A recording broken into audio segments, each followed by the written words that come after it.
हाय नमस्ते, मैं YouTube channel से मंजू सिंह आप लोग को बोल रही हूँ। और एक सोहर गाना गाने जाए, उसको आप लोग सुनिएगा और कमेंट में बताइएगा कैसा लगा आप लोगों को।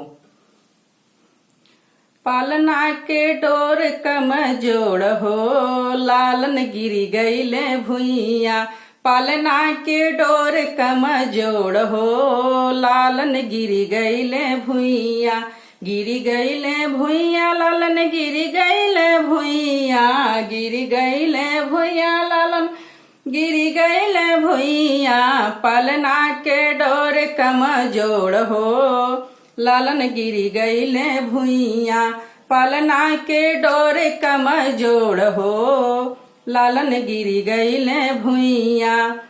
अम्मा मोरी रहती त झाड़ के उठैती, माई मोरी रहती त झाड़ के उठैती।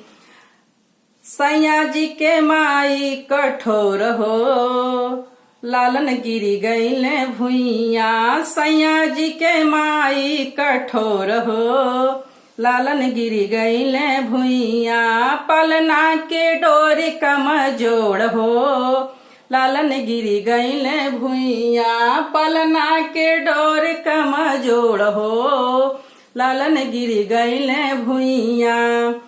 चाची मोरे रहती त झाड़ के उठैती, चाची मोरी रहती त झाड़ के उठैती।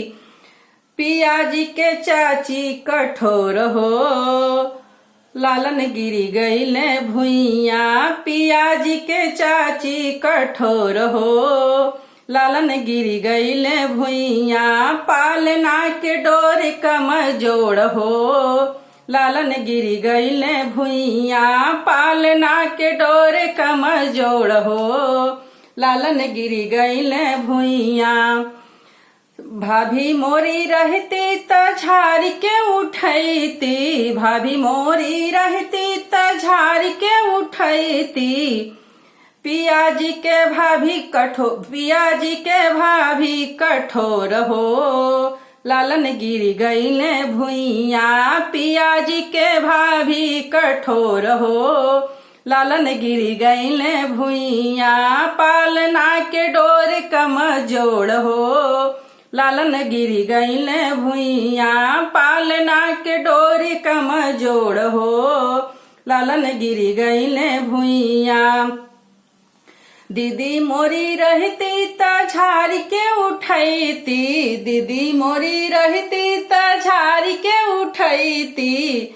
पिया जी के दीदी कठोर हो, लालन गिरी गईले भुइया। पिया जी के दीदी कठोर हो, लालन गिरी गईले भुइया। पालना के डोर कमजोर हो, लालन गिरी गईले भुइया।